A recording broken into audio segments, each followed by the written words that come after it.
So anyway, thank you for coming. Michelle Murray, would you please introduce our moderator and guest? Big hand for Michelle.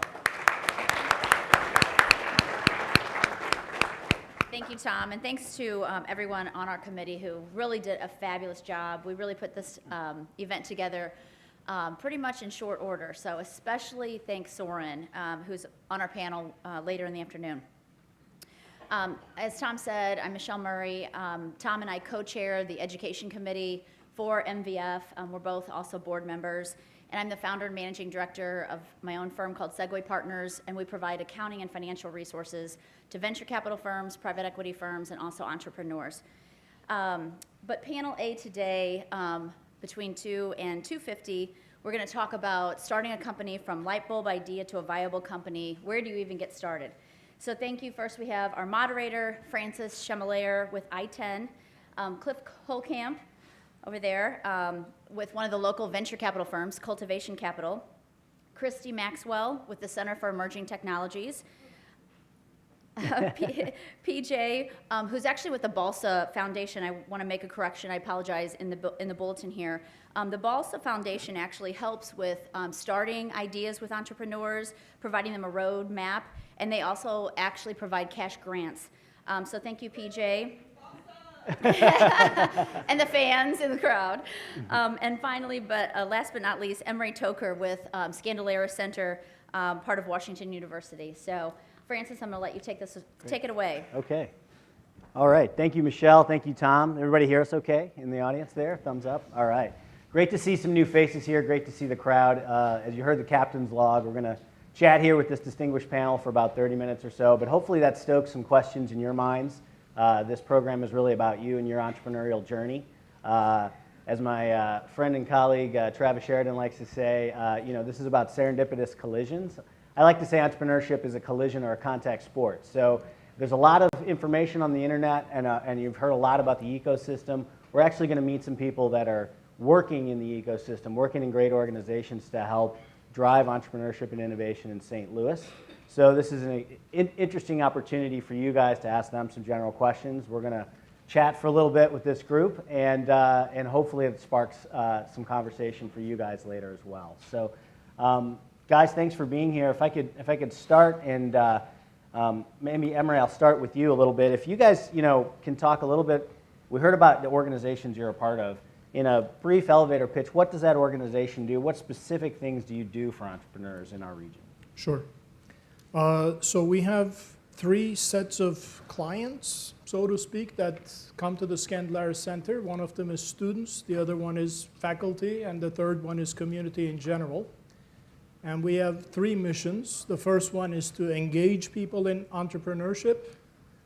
And we could discuss why we want to engage people in entrepreneurship, even if they're kicking and screaming and fighting against it.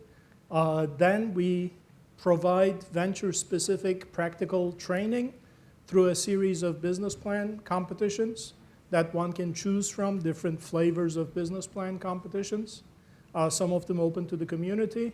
And then the third mission is to launch, to provide funding to those innovators and innovations that make it through this funnel that we have set up. Excellent, excellent. Christy, do you mind talking about CET and Square One? So the Center for Emerging Technology started with a bioscience focus, but in recent years, we've really broadened it to advanced technology, and our goal is to be at the top of the funnel with regard to early stage entrepreneurship training. So Square One, the idea being that you are at square one when you're coming to us and working through our programming, is really designed for those individuals who have committed to a particular idea in either bioscience, IT, or consumer manufactured products, and are prepared to then move forward on that idea. Oftentimes we're either pairing a non-technical founder with the knowledge and resources they need to commercialize an idea they have, or vice versa, a technical founder who needs to be paired with a team in order to take their venture to the next step. So that's where we are in the continuum. Excellent, excellent. Cliff, you wear a few hats in this ecosystem. You're a professor of entrepreneurship over at WashU, but you're also a co-founder and general partner of Cultivation Capital. Maybe start there. What is Cultivation Capital? What's the focus there of that venture capital firm? Well, we're a very active venture capital firm located here in St. Louis. We were founded in 2012. We've actually been rated as the most active venture firm in the Midwest. That comes because we manage 4 accelerator programs, and we now have 5 different funds. So we're very busy. All of them are with early stage companies. So obviously the accelerator programs are earlier stage companies where we're looking for companies that have a product and are ready to really develop and work on their sales execution. And then in the venture funds, we call ourselves early stage, so still in the earlier life of the company, but these are companies that already have some revenue. So we talk about product revenue and traction, that they've finished product, it's probably still in development, but at least a product in market, and that they are actually getting revenue and feedback, and they have an opportunity for explosive growth. Great. Payman, we heard a little bit about Balsa in Michelle's introduction, so I'm going to alter the question just a little bit. You can weave in what you guys do, but what's kind of the preferred pathway? Who do you work with as far as the entrepreneurs that come to Balsa, and what are those kinds of interactions look like for you? Sure. Thanks for the question, Francis. Is this thing on? Bless you. Yeah, it's working. So the Balsa Foundation is a 501c3 philanthropic arm of the Balsa Group that actually focused on the biotech and life sciences here in St. Louis as well. And this was a consulting group of postdocs and graduate students from WashU. The Balsa Foundation is actually industry agnostic, and our mission is to really help first-time entrepreneurs in St. Louis grow and start their business to help promote social equity and prosperity in the St. Louis region. And so we really do it through 3 channels. We have a program called Idea Support 360, which is any day of the week. You can submit your idea to the Balsa Foundation, and within 3 weeks, we'll have 3 experts give feedback on your idea to help grow and evolve it. We have an entrepreneur's roadmap that is a 60-page comprehensive guide to how to start a business in St. Louis.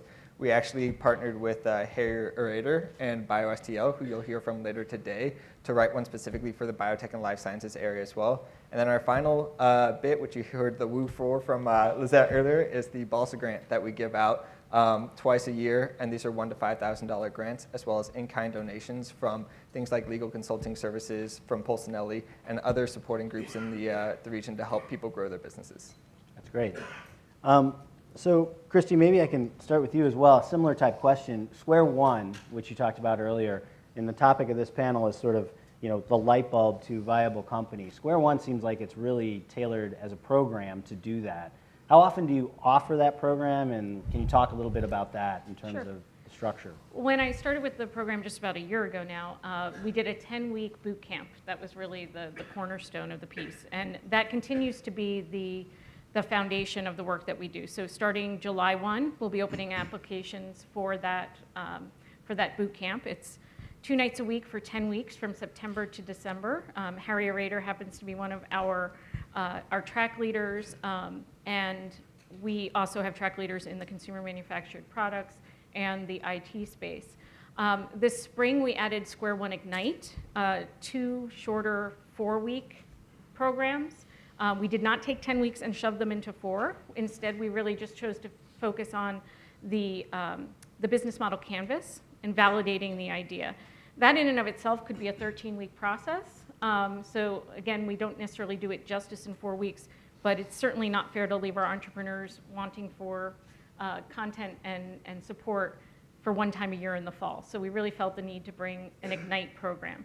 And then I'm meeting with entrepreneurs on a regular basis, 3 to 4 times a week, either with somebody who's gone through our program or people who are interested in vetting their ideas. Lizette happens to be a great example. The really great thing about an ecosystem like the one here in St. Louis that actually works together and communicates on a pretty regular basis, even informally, is that we end up touching a lot of the same ventures and can move them on. So if you're the right fit for a program like Square One, you might also be a good fit for a program like Balsa, which was Lizette's experience. I see she's sitting next to Kathy. I can't discount that. They've both been through the 10-week boot camp, so you can talk to them about what that is and what it entails and how it helped to advance their ventures. But that we'll often see, especially if that venture is making it through a program like Square One, that they'll be involved in different support organizations along the way. And I always say that Square One is a place where you can either persevere, pivot, or perish. All 3 are acceptable outcomes. If you pivot, you recognize what you needed to do in order to persevere. If you're persevering, you're that lucky person who came in ready to go. And if you perish, frankly, you'll leave an entrepreneur, but you need to go find another idea because that particular one didn't make it through the validation process. And those are good outcomes for our ecosystem. It means there's better deal flow further down the pipeline. Great. So let's say I'm one of the entrepreneurs here, or entrepreneurs to be in the audience. I've got that light bulb idea. Emre, how early on should I be talking to customers? Well, short answer, in my opinion, is as early as possible, as soon as you have the idea, in fact. There's a trade-off between revealing too much information and fearing that somebody is going to copy your idea versus the benefit that you're going to get from getting feedback directly from the users. In my opinion, in most cases, the benefit outweighs the risk because it is very, very difficult to duplicate an idea. These are execution games. Everybody, when students come to me with an idea, I say, you plus 1,000 other people in the world have had this idea. Now it's a matter of executing properly. And therefore, execution involves getting the feedback from people. I had a medical device company. The first iteration of my product was made from cardboard and Scotch tape. The second iteration was the Tupperware that my wife had, cut up and stuck together. The third iteration was a 3D printed version, and only then did we go to injection molded plastic. And at all points, I was getting feedback from the users of the product continuously. Yeah. Payman, you see a lot of hard science products, biotechnology type solutions. That can feel like you're far from the customer or the end user. What do you guys see in Balsa with that kind of topic?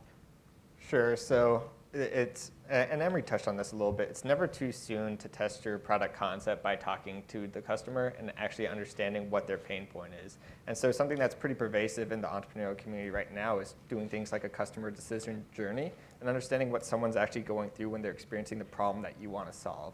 So oftentimes as entrepreneurs, we think, if I have a product, they will come. So if I build it, they will come. Right. And that's not necessarily true. So understanding that problem that you want to solve is very critical, and talking to the customer is the way to understand the problem. Yeah. So as you go through that and you're thinking of it, you think to yourself, I'm probably going to need other people's money to make this work. So I'm going to need to talk to an investor. Cliff, ideally, how early should those conversations start happening? I think it's always good to start discussions early. Not as important as talking to your customer early, though. Right. In fact, it's foundational to talk to your customers early.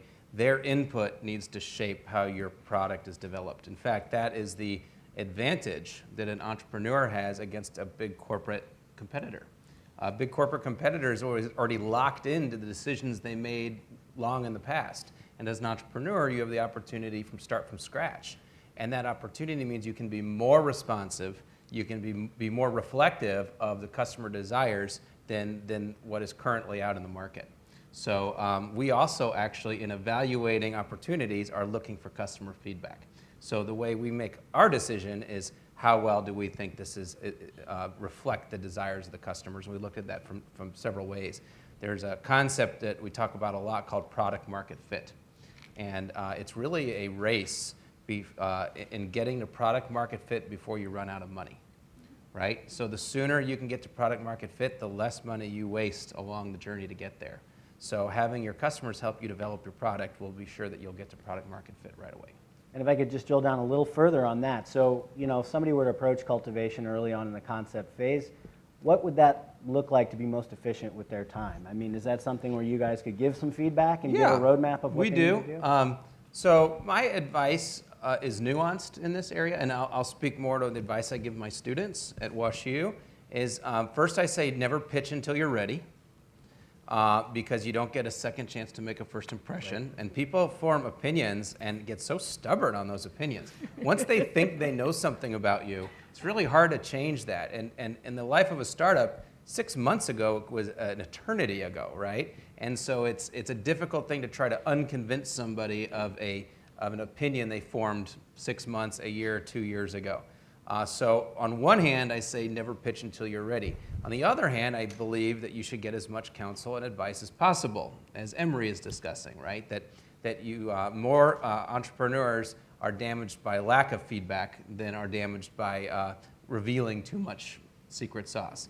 So with those two conflicting ideas in mind, what I advise people is that it's never too soon to form relationships and to ask advice, but don't ask for money until you're ready, right? Yeah. And so let them be part of your journey and be sure to brag to them about all the progress you're making along the way, but don't make that ask. Don't put your hand out and say, I'm ready for an investment until you really are ready for an investment. But Yeah. it doesn't hurt. In fact, it's an advantage to when you are at that point to ask for that investment, that you've already established a relationship and you've given them an opportunity to see how much you've developed and progressed over the term of that relationship. Emory, do you have some thoughts on that? as Yeah, well? just to add on, so many times people will come to us and ask for money to build something, and our response typically is, how about if I give you some money so that you can generate some evidence that if you build it, they will buy before you build it. That's a better use of funds in the very beginning than just, let's go ahead and build other than the ability to generate that evidence. In other words, this so-called minimally viable product, you have to put together something to show people, but that can be made from cardboard or PowerPoint sketches and so on and so forth. So the thing to remember is, I think, show me some evidence that if you build it, they will buy before you build it. I mean, the foundation has some small amounts of seed capital, right, that you guys put into companies. What do you guys look for in those kinds of decisions? Great question. So oftentimes with our entrepreneurs who are coming through, we do make them absolutely prove out that there's a market potential and that they've done some type of A/B testing or market testing to see that there's actually a need out in the market for what they want to do. We actually have them write out the purpose behind the money that they're planning to use, so whether it's for product concepting, whether it's actually going to be for market research. But oftentimes the number one driver, to Emory's point, is actually the market potential for the product. The other aspect is what they're doing and where they're from. With the Balsa Foundation, we're often looking to reach out to entrepreneurs in communities that wouldn't otherwise have ties to the entrepreneur community. So whether it be North St. Louis or East St. Louis, we reach out to those communities to specifically see if there's regions where we can help the economic situation by providing a little bit of seed funding for those entrepreneurs that will get them going. Yeah. I think there's one other piece to this Sure. too, is we're not suggesting you go out and say, if I made this pen, would you buy it? And we're actually saying, find out what the problem is that people need to have solved before you tell them what it is you're going to do or make to solve their problem.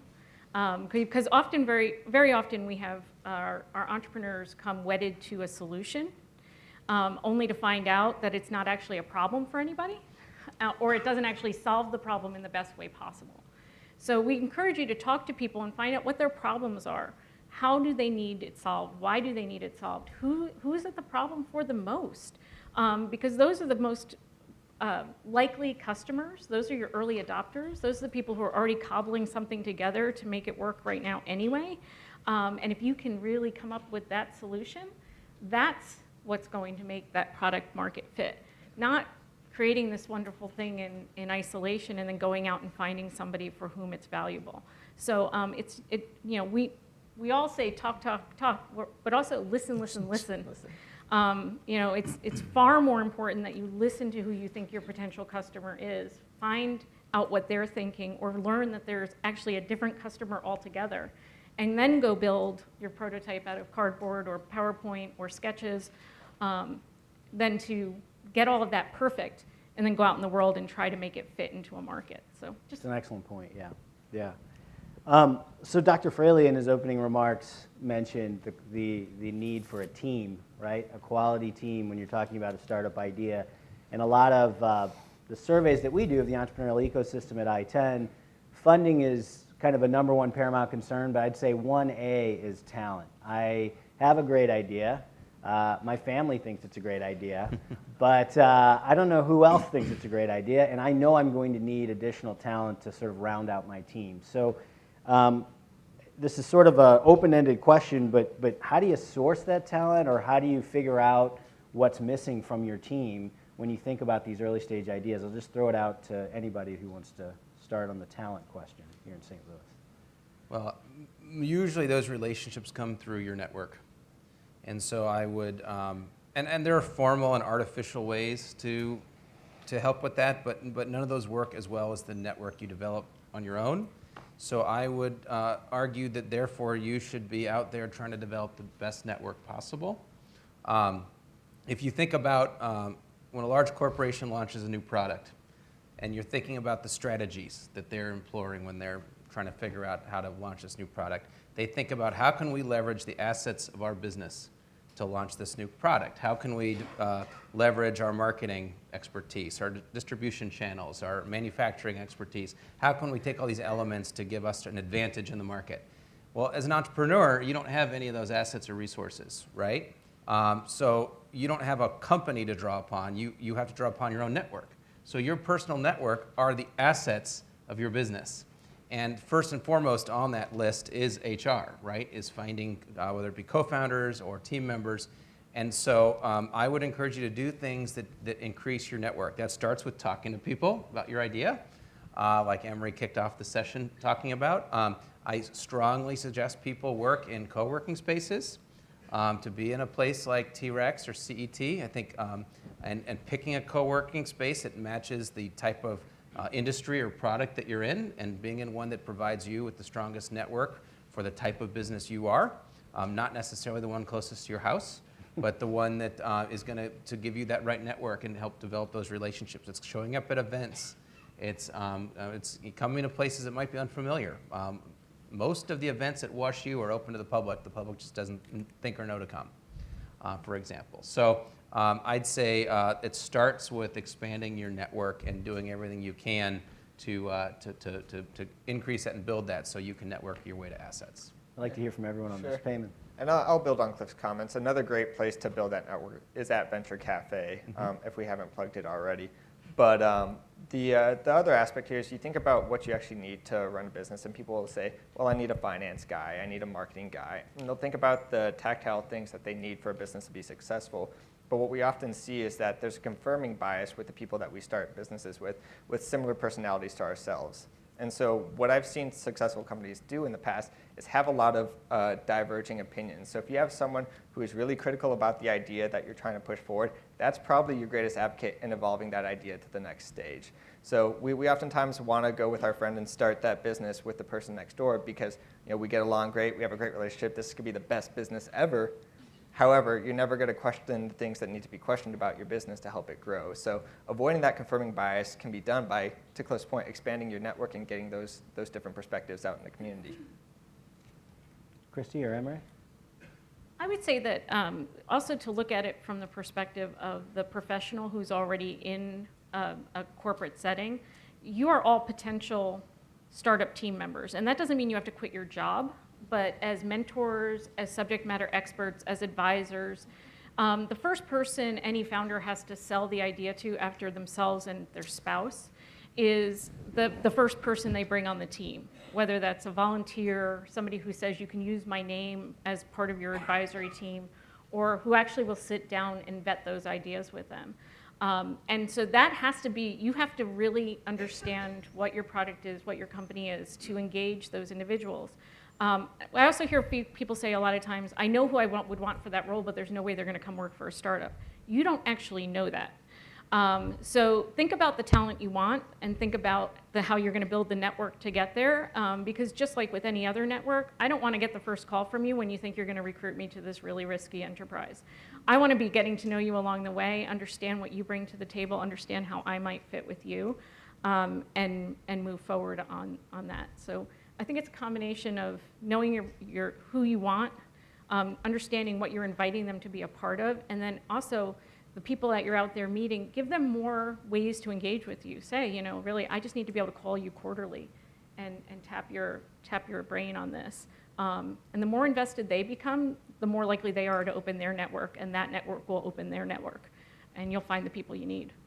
And we neglected to mention one of the actually best organizations for these networking, Francis, of course, is I-10, Thank you. which Yes. is foundational to what they do. So I should Travis, not have Francis, missed you that. really should have put that just in the Yeah. email of this is the answer to And that We're on a question. tee. So actually, that's foundational to I-10's mission, right? Is to get you connected with people, to senior people in your industry, as well as opportunities to meet peers, other entrepreneurs are in a similar space you are, who are willing to kind of pool their resources and relationships to help each other. So Clearly, you all got Travis's check and my check through, so that's good. Emre, do you have anything on the Well, talent piece? I think the only thing I can add is at a personal level, the reason why I love entrepreneurship is because it's also about self-discovery. No one person can be analytically intelligent, creatively intelligent, socially intelligent, practically intelligent. So knowing what you can do and what you cannot do, and then having the courage to find other people that complement you in these soft skill areas has been critical to me, at least in my personal experience. So you've all sort of made some allusions to mistakes or challenges, but are there any key mistakes that stand out to you when you see early stage entrepreneurs start this, particularly maybe first time entrepreneurs looking to start a business? What are the things you see more frequently than others that really are detrimental to the progress of a startup? I think they call it the startup killer, and it is the cost of acquiring customers. So in other words, when people come to us and describe the technical challenge in great detail, we kind of know that if we throw enough money at it, we will probably solve the technical challenge. But the thing that kills companies, especially startups, is acquiring customers. So this is generally talked about in the cost of customer acquisition and the software as a service industry, but in any industry, you have to spend money to buy customers. And the more expensive that process is, the more likely you're going to fail. So you have to have in your mind an estimate of how much am I going to spend to buy a customer, how much have other companies similar to me have ended up spending to buy a customer, and does the sum total of all the profits that that customer will generate way exceed the amount of money that I need to spend to buy that customer? I think that's the key failure route. The other one, I'll let the other panelists say, is when the team breaks apart. The founders start arguing and fighting, another easy way to kill a company. Yeah. Chrissy? Well, the top two on my list were they didn't talk to their customer and they didn't put together their financials. So it's the part that people leave usually till the end, whatever the end might be, and it's usually until somebody, like one of us, sits down and says, well, show me how the numbers work.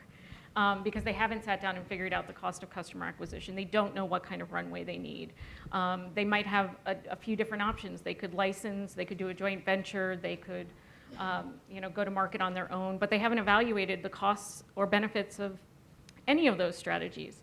And to me, a lot of that can be worked out there, and a lot of times people will say, well, I'm just shooting in the dark. You're actually not. There's a lot of people who have created businesses. There's a lot of existing businesses that we can draw data from. We can make some really educated guesses. And if you're not prepared to put that pen to paper on the numbers, you're probably going to spend a whole lot of money only to find out later that the numbers didn't work. Cliff? All good ones. I'll take it in another direction. I see a lot of good companies that made really big financing strategy errors early on, which later makes them uninvestable for sophisticated capital, and that always is a hard one to watch. Wow. I mean, you could have a company that's doing everything right, but they made some errors in financing. I'll give you a couple examples. One is, when you're successful, you thought you were very successful at raising a small amount of money at a really high valuation. And I see people think that that's a good thing. That I got some angel, I raised $250,000, or sometimes it's less than that. And I negotiated a great deal. I got a $10 million valuation on my seed one stage idea.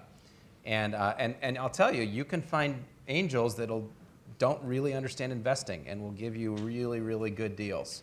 And it actually will end up to hurt you in the long run, not even the long run, in the medium run, because when you're ready to raise bigger money from sophisticated investors, they don't want to follow somebody who's already invested too high. They don't want to come in at a down round because they're not going to pay the same thing that uneducated angel was willing to pay. And you would think, well, I can just try to negotiate that time. But often, you don't even want to get into the mess in the first place. You don't want to be invested in a company that has angel investors that are mad at the venture firm that came in and triggered a down round or triggered the anti-dilution measurements in your operating agreement. That it actually can be a problem if you raise a little bit of money at too high a price. You really want every round to be raised at a higher level. The other thing that sometimes I see that's a problem and it makes a company uninvestable is that they offered a funky or wonky term to an early stage angel. So an angel will say, I'll take this investment, but it's undilutable. Or they'll say, but I want a preference of 3x. Or, I can't even tell you how many crazy. I want, rights beyond my pro rata to continue to invest indefinitely. And anything that sounds a little bit weird and it is not standard becomes poison for follow-on investors. Because either we got to get that person to drop that deal, or we need to have the exact same deal ourselves. And honestly, we don't want that same deal ourselves because we're not going to be the last money in. And we're going to realize there's going to be even bigger money coming in after us, and it's going to end up being more dilutive in the long run than helpful. And so really avoid weird agreements and weird promises, and just keep it really standard, right? So get a little bit of legal help, keep it really standard, because funky terms is and I'll tell you, we don't even bother arguing them because we don't want to get into a conflict with your angels. We can't be in a deal where we're going to possibly be sued sometime in the future by an uneducated angel investor who's bet their life savings on your startup. So be careful when you're taking those small amounts of early capital that it's with standard, reasonable terms and at reasonable valuations. It's a great point. So spend some time getting to know all that terminology at a place like That's Square probably a One lot, yeah. or other resources in our community, whether it's SCORE or SBDC, anything like that, because knowing that and then knowing the right professional advisor to go ask that question of before you make the bad deal will save you a lot of money in the end. Kevin, one last, go ahead. Yeah, sure, and I'll give one quick spiel. So the legal aspect's completely important. There's another kind of phrase we use about being careful about getting into bed with Walmart. So oftentimes early stage companies will have one big consumer, and that's the only consumer of their product.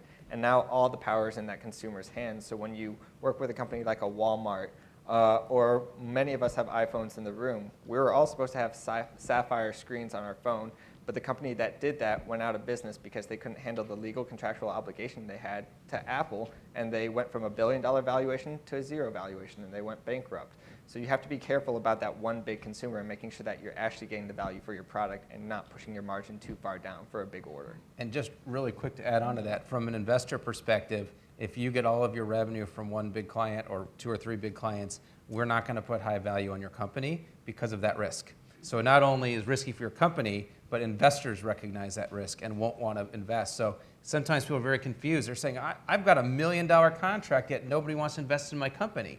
Well, the reason is because there's a single point of failure in the success of your company. And so we like to see diversified revenue. And so often, what we call it is whale hunting. It's very tempting to go whale hunting. I'm not in favor of whale hunting, just for the record. Literal Not or literally. figurative. You're not literally. But what that means is that you're putting all your efforts to try to score that big deal. And that actually is a very risky strategy when you're an early stage startup. Because A, you could burn up all your resources and never get that big deal. But even when you do, the investors are not going to like that your revenue is not diversified. You're actually better off early on, as counterintuitive as this might seem, to start with small customers and get a good diversity of them, get a lot of them. It says more about your product that multiple people were interested in buying your product than just one big client was willing to get your product. And the revenue stream is more secure and safe, and you're going to get higher valuations. There will be a point where you can go whale hunting, but you want to have a little bit of a foundation with smaller fish before you go after Moby Dick. That is a great point. Lots to talk about. Hopefully that stoked some ideas in your head. I do have 1 or 2 more questions, but I want to leave enough time for the audience to get engaged with this panel. So let me turn it over to the audience. Maybe if you could stand up, raise your hand if you have a question, and if you could stand up. See one right in the back. And say it loud. I attended an event not too long ago where the speaker was actually saying that if they're looking at early stage deals, they look at what does their Facebook page look like, how many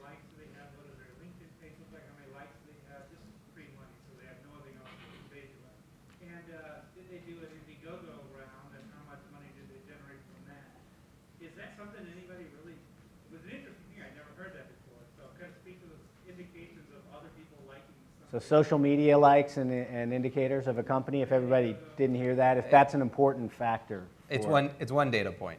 So I think that is a good thing that shows that you're good at marketing, particularly in the case of an Indiegogo campaign that if you actually sold a lot, right? So that tells us something about your ability to market. Whether or not your Facebook or LinkedIn likes are relevant depends, are those marketing channels for your product. But it says something about your ability to sell yourself or to sell your product. So it's one data point that's good. I would warn you about crowdfunding campaigns. It can be a great opportunity to show off what a good marketer you are. It can also be an opportunity to show off how bad you are at marketing. So there's nothing worse than having a failed Indiegogo campaign or Kickstarter campaign in your background, and that's all searchable. And failed campaigns just hang out there on the internet. And so you don't want to engage in an Indiegogo or Kickstarter campaign unless you're ready to win. And so that means that you set a reasonable goal, one that's reasonable for the stage of your company, and you exceed your goal. Because failing will also be a public display of your poor marketing skills. And that matters a lot on your network. I mean, these things aren't just put up, even a great product and get a lot of people to buy. It all works off of networks. So There's a whenever lot more. anybody asks me, like, should I do crowdfunding? I say, how big is your network? Yeah, and and how I say far are they don't going do to it. push? Don't do it until you're prepared to really put in the resources to win. And it's complicated. Like you need to go buy a book or Yeah. read. I mean, do some real research on how to successfully manage a crowdfunding campaign because it's hard. A lot of people don't know that successful campaigns, on average, pre-raise 40% of their sales before it even goes live. So they've already gone out there personally and secured 40% of their goal before they even launch. And then they've got a very thoughtfully planned marketing campaign to fill the remaining 60%. I think that's a great point. Sometimes when people talk about it, they're so far, they haven't done the work yet to really establish and energize their network. We have one locally in town in the company called Cynic, which did a very successful, Steve Young, a successful crowdfunding campaign. There's a few others in town that have done it, but Cliff and Christy make an excellent point. You really need to do your homework before you start. Shameless plug, Steve Young Cynic met me the day after Christmas. I came up with his engineer that solved this problem so he could launch this through MBF. Well, It there all you go. comes full circle right there. Good job, Tom. That's the ecosystem at work. Other questions for the panel here? Don't be shy, otherwise I can go. Bob, right there. PJ, I don't think that Balsa got fair mention here. For example, they do great work and they're very diverse. In our case, they actually determined which countries in Eastern Europe that we should consider looking at for technology. So could you say a little bit more about Balsa? Great. A little more about Balsa, since it didn't make it into the program. PJ. Sure. So I focused a little bit more about the Balsa Foundation, which was the nonprofit arm. But the Balsa Group predates our nonprofit arm by about 4 years. And it is that group of postdocs and PhDs at WashU, and it has a network of about 100 to 200. So it's a rather extensive group. And so what they've been able to do so far is partner with a lot of companies here in St. Louis to help solve problems like the one that Bob brought up of what countries should I be looking at to source new innovations from, or helping people understand what marketing techniques they should use to kind of penetrate other markets. Most of the people within the Balsa Group come from a scientific background, so they tend to focus on that biotech or life sciences industry, and they can actually help you solve a lot of those scientific questions as well. But the foundation has grown since, I think, 2010 now, and it's been a great path forward, and it's enabled us to take the money that the Balsa Group has raised to fund back into the entrepreneurial community, which is the Balsa grant that we bring back.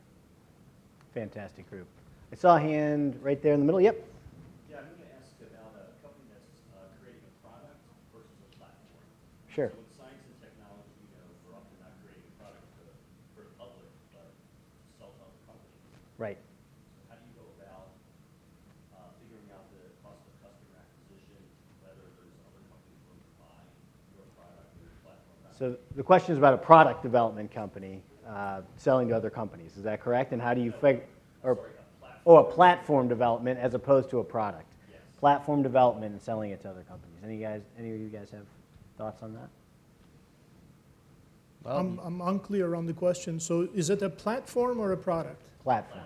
So Platform. technology, science technology Yeah. engineering technology that in other companies would use as part of their infrastructure? Well, I think the challenge is finding the lowest hanging fruit, the best product market fit that Cliff was talking about.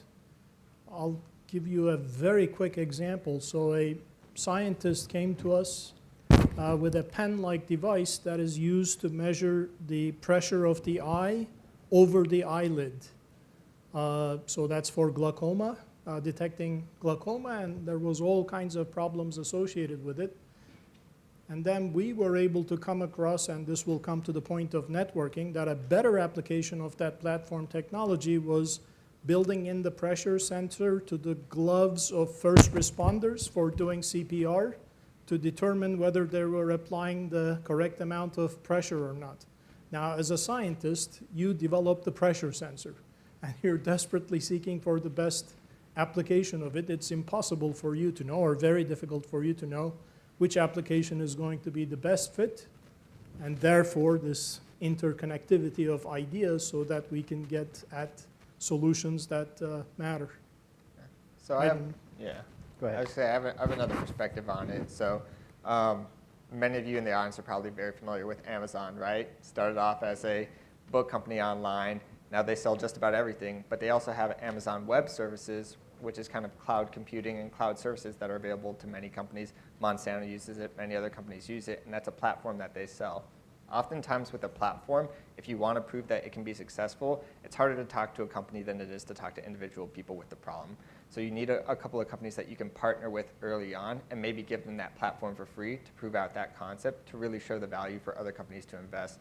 Because coming from the corporate side as well with Monsanto, we really look for strong evidence that that platform is going to provide value for us, and we're going to be far more critical because we have a lot of specialty in the area usually.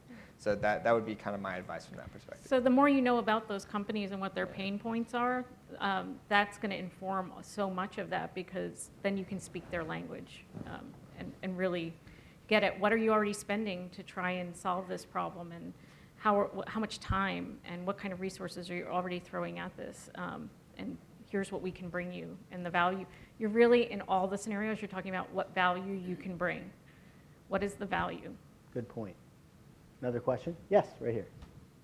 Good afternoon, panel. Thank you so much for coming today and sharing your Sure. expertise. My name is Ruth Raper. I have a question. I'm so excited to hear you talk about the consultative selling approach and networking. And you've all talked about it on building your network, taking you on the journey with you, the investment side of that. Cliff, you had some great points. My question is specifically for Christy and PJ. You talked about your 10-week program and a short 4-week program in the Entrepreneur Roadmap. How much time, and is there enough time dedicated to coaching and mentoring these entrepreneurs to learn how to do the consultative approach to selling? Because after all, they have to sell a product or service at the end of the day, but they're so caught up with so much on their plates with everything else they're doing, and time and resources are limited. So do you have significant time devoted to that? And I know that Francis and Travis, we've talked about that. I'm just Good curious, question. in your opinion, do we have that time? Everybody nev- hear that okay? Consultative sales process and how the training goes in the entrepreneurial space for that. We never have enough time for all the things that they should know. So even in 10 weeks, folks are drinking from a fire hose, and the idea is that we can expose them to as many of the key concepts and introduce them to as many people. So our model is to use subject matter experts. About 50 of them from the community volunteer their time so that we can deliver that content. And we have track leaders for each track. And so Monday nights is all content. Tuesday night is sometimes a mix of content, but we try to put as much time as possible into actually meeting with those track leaders and other mentors in the program. So folks are, one of the common criticisms we get is, well, I'm a little farther ahead than so-and-so. The fact of the matter is you're all really at the beginning of your venture, but some people are moving faster than others. So by introducing them to as many people as possible with different skill sets like sales and consultative selling, we can increase the likelihood that they're going to tap those resources as they come. One of the things we try to do is then offer programming outside of the Square One program that's open to anyone, and address those topics in a 1 or 2 hour workshop itself. So is it ever sufficient? Probably not.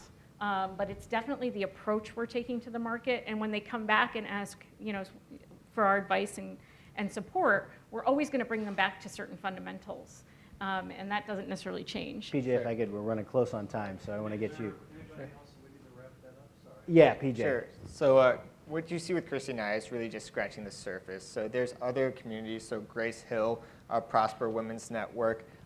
Since you didn't get to talk, SEIC and a lot of the programs through the Scandalaris Center have teaching programs as well. Within the Balsa Foundation, all of our grant winners end up getting a expert advisor that mentors them as they progress their way through. I know there are other programs like that. We really are just scratching the surface here, and to the point of, as you get to know the network, you get to see all the teaching communities that are actually out there and the resources we have, which the one differentiator for St. Louis is that we are also closely knit, so it's an advantage for us as a city. So I'm gonna take the moderator's prerogative, go extend it just a minute here, and say we're all bullish on St. Louis, and we all see some additional challenges. So what gives you all confidence and hope in St. Louis's continued rise in the entrepreneurial space, in a very brief statement? And what other resources do we need to continue that growth? Emery, we can start with you. So I spent 20, 30 years in Tucson, Arizona before coming to St. Louis, and this is my second year in St. Louis. And I think what's special about this area as an outsider looking in is the thing about the Midwest that we heard about, which I'm finding out is real, which is a certain level of modesty, willingness to participate, willingness to assist. That is amazing, and I think if that did not exist, then everything else that you're trying to build, we're trying to build on top, would not be as effective. That's my observation as an outsider. What's needed? Real quick. Unfortunately, Lots. what is needed is impossible to give a short answer. The problem is 80% of venture-backed new firms fail. So in my opinion, what is needed is, my students used to call me mentor and tormentor. So we have to torment you in order to reduce that failure rate, whatever torment means. Chrissy? Yeah, I would agree. I think one of the strengths as a community is that you have so many different resources to go to. I think we need to be more, and this is happening naturally, but we need to be more competitive in the ventures that actually move forward, which means that in addition to patting people on the back, we also have to help them face some cold, hard truths. We need more money. We need more women and minorities represented as founders and among. That's more than one. That's more than one. And I'm sorry, money I should have left for somebody else. But we need to make sure that people understand what's going on here, that those doors are open, and that there are different pathways in, and because that's going to make our company stronger in the end. Greatest strength is the connectivity and your ability to make a name for yourself. And the greatest shortage we have is not capital, which everyone says. We need more capital too, by the way. But the bigger problem is talent. Yeah. We need more people, particularly people with technical skills. I really, really would love to see teaching coding in public schools, K through 12. We are in desperate need of people who have computer programming skills, which is where the majority of the jobs in the future are going to be. Also, we have a big shortage on digital marketing. Yeah. Not brand marketing, but really who understand online digital marketing. But those are big gaps that are actually, we have more of a bottleneck in our community from talent right now than we do from capital. Great point. PJ, last word. I said it before, I'll agree, connectivity is our greatest strength. What we will never be is, we will never be a Silicon Valley. And we just do not have the tech. Yeah, right? We don't want to be. But what we have is pillars in the community with biotech and life sciences and other industries here. We have a cost of living advantage. We have so many advantages as a community that we need to focus on those pillars and kind of increase that permeability. And we could be the #1 biotech, the #1 life sciences city in St. Louis. It really changed the way people view St. Louis across the states. Great way to end it. Great point. Tom, I'll Thank turn you. it over to you. Hand for our panelists. Thank you. All right, just a couple of things before we break away. I learned a long time ago, sometimes we don't think that these functions actually mean anything, or we're going to grab something. So I learned that I only